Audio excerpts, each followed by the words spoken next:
So, hi guys! Good morning! Kumusta kayong lahat dyan? Lalong-lalo na sa mga EDSI fans! Hello!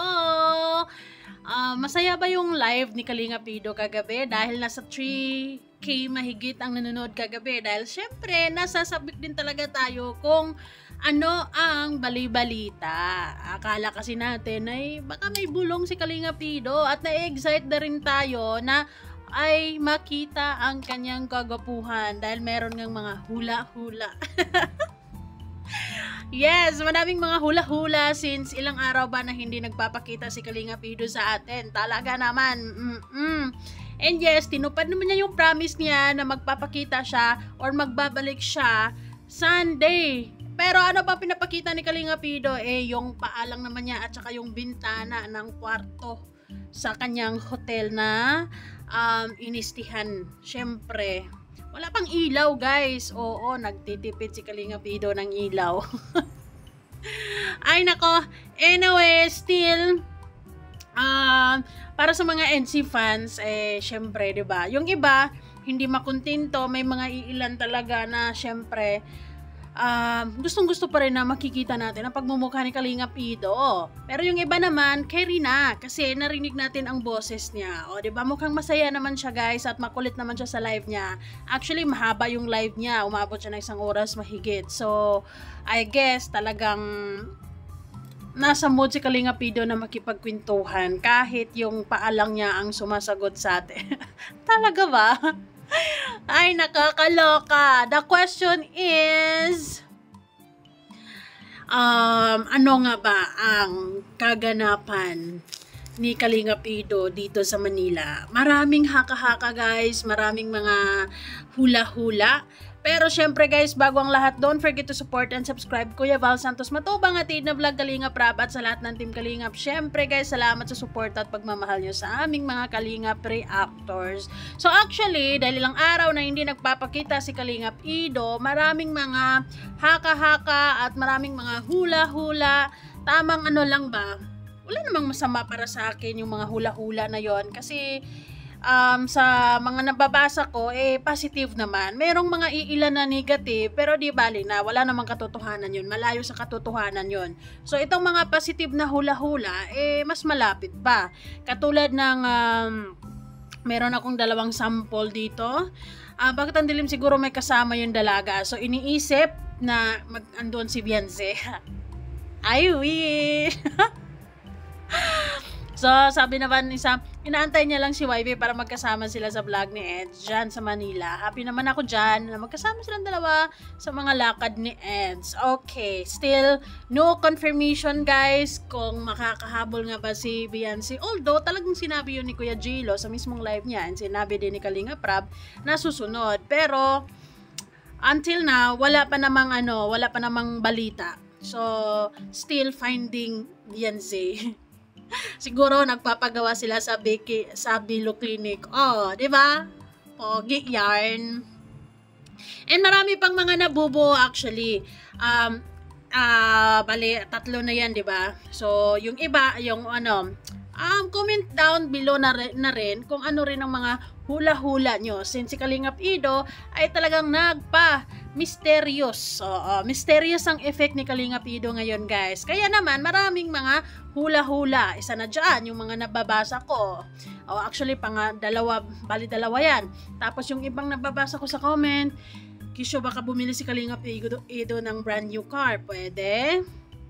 And then, meron ding mga nababasa na nagpa-hair implant or hair transplant. What do you guys call it?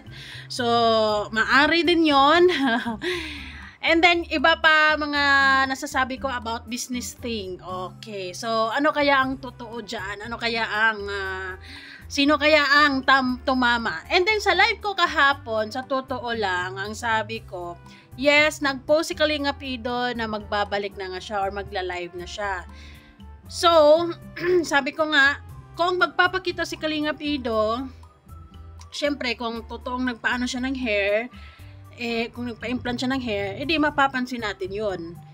And then, ang sabi ko, kung hindi magpapakita, baka totoo nga na about sa hair. Para hindi mapansin, para mas surprising sa vlog.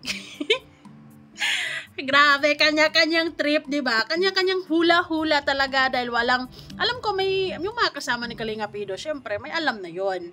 Pero, hindi pwedeng na magbulong or magbigay ng hint kasi talagang pinapapasabik tayong lahat guys kung ano nga ba ang kaganapan ni Kalinga Pido dito sa Manila. Anyways, di bali na ang daming mga hula-hula talaga pero so far so good naman sa mga nababasa ko, nakaka-excite, nakakatawa. Di ba? Pero I think is all part of it kasi nga si Kalinga Pido ay nagpa-mysterious Oo, ngayon lang niya to ginawa guys na hindi siya nagpakita ng ilang araw sunod-sunod and bumalik nga pero madilim naman ang live pero carry na kasi narinig natin yung boses niya and okay naman siya, masaya naman siyang nakipagkwentuhan, mahaba nga actually yung live niya, so naka-1 oras mahigit siya, so ibig sabihin talagang nag-i-enjoy siya sa pagkipagkwentuhan. And nag-enjoy rin naman ang mga viewers at hindi talaga nagpakita guys. So sa tingin niyo guys, sa mga hula na yon ang mga maaring magkatotoo? Tuloy ba si Beyonce? Sasunod ba si Beyonce? Magkasama na ba sila si Beyonce doon ngayon? Or about sa hair or sa business? Ano pa ba? Bibili ng bagong car si Kalinga Pido? Nagpabikibilo? Diba? Nakakatuwa kung iisipin. Ako, mas masaya yung ganun dahil parang gumagana yung mga brain cells natin sa paghuhula-hula ng mga bagay-bagay. And sa totoo lang, nai-excite tayo sa mga mapapanood natin na next episode ng IDSI kasi syempre naku-curious tayo kung ano nga ba ang mga kaganapan nila dito. Bakit medyo matagal, 'di ba? Ito yung pinakamatagal nila na stay dito so far. And bali-balita ko November pa. First week ata 3 or 4 ang balik nila doon. O 'di ba? So medyo mahaba-habang proseso talaga ang ginagawa nila dito, guys. So makakasunod kaya si Beyonce sana. Wala tayong clue. Pero mas positive pa rin ako na makakasunod, 'di ba? Hay, simbrek na ba? Ay, nako. Anyways, abangan na lang natin kung nagpapapogi si Kalinga Pido, edi okay, di ba? Di masaya tayo lalo, pogi yung load natin. Kung about sa business, edi very good. Kasi it's for future, prep, di ba? And maganda din yun. Ibig sabihin lang noon talagang si Kalinga Pido is iniisip talaga niya ang future. Iniisip talaga niya ang magiging pamilya niya na kapag ito magiging successful, talagang magkaroon sila ng magandang buhay. Ay, magandang buhay. Sana all, Beyonce. Ang haba ng buhok mo. Pinagplanuhan ni Kalinga Pido ang buhay-buhay. Diba guys? Tamang-tama lang talaga yung 4 to 5 years from now. 'Di ba? Talagang sumasukses na talaga ang person 'yan kapag yung mga perfect timing 34 to 35 si Kalinga Pido sa mga oras na 'yon. 'Di ba? Nakaka-excite. Ang dami ko namang sinasabi. Pero 'yon, still gusto nating makita si Kalinga Pido. Pero I think hindi pa rin talaga pwede. Baka mag-live mamaya. Ganun pa din ang setup, guys. Pero carry na lang. At least hindi tayo tinulugan, di ba? Natawa ako sa part na, sige guys, magtanong kayo, hulaan nyo. Tingnan natin kung gaano kayo katalino mag-isip na anong kaganapan. And then, may mga nagtatanong, ang sagot lang naman ni Kalinga Pido, secret. Diba? Tapos ang usapan. Ay nako, di bali na.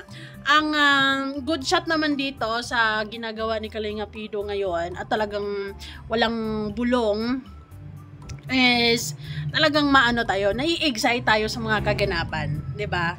At syempre, cravings natin, kung ano nga ba, makakasama ba si Beyonce, makakahabol ba si Beyonce. So, ayun ang pinaka,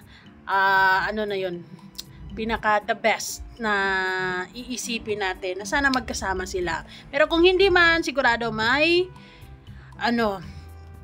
reasons. So, guys, ano masasabi nyo? Ay, nako. Nakakaloka. Anyways, ayun lamang muna ang chika ko ngayon. And let's see kung ano ang mga mangyayari later sa araw na to. Pwedeng magpakita na si Kalinga Pido or pwedeng basta, feeling ko talagang makikita na lang natin si Kalinga Pido sa episode 92. Yun na lang yung pag-aasa natin. Huwag na lang tayong umasa na magpakita si Kalinga Pido. Sinimulan na niya to, guys. Tatapusin niya talaga yan. Alam niyo naman yun. Pero sa totoo lang, hindi masama yung loob ko or mas lalo nga nakaka-excite yung mga hula-hula.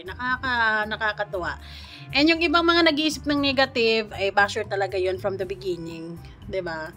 Ito namang lakad nila ngayon, I believe na this is for good. 'Di ba? This is for para sa ekonomiya. Anyways, ayun, basta EDSI is real. I like it. Ang gusto ko yung, although wala pa namang 100% confirmation na gusto ko yung marinig yung si Kalinga Pido is into business. And of course, 'di ba? Masayang isipin na may ganong mindset si Kalinga Pido, of course, kasi pagka sila ni Beyonce, edi happy. So, 'di ba? Prepared ang first one. Anyways, thank you so much, guys, and maraming salamat, and comment down below na lang kung ano pa ang mga hula-hula nyo since wala pa naman tayong balita kung kailan ang part 92. 'Di ba? Wala pang clue. Nag-live si Kalinga Prab kagabi. Wala din naman siyang ibinigay na clue kung kailan yung next episode ng EDSI. Baka hindi pa tapos ang mission nila, guys.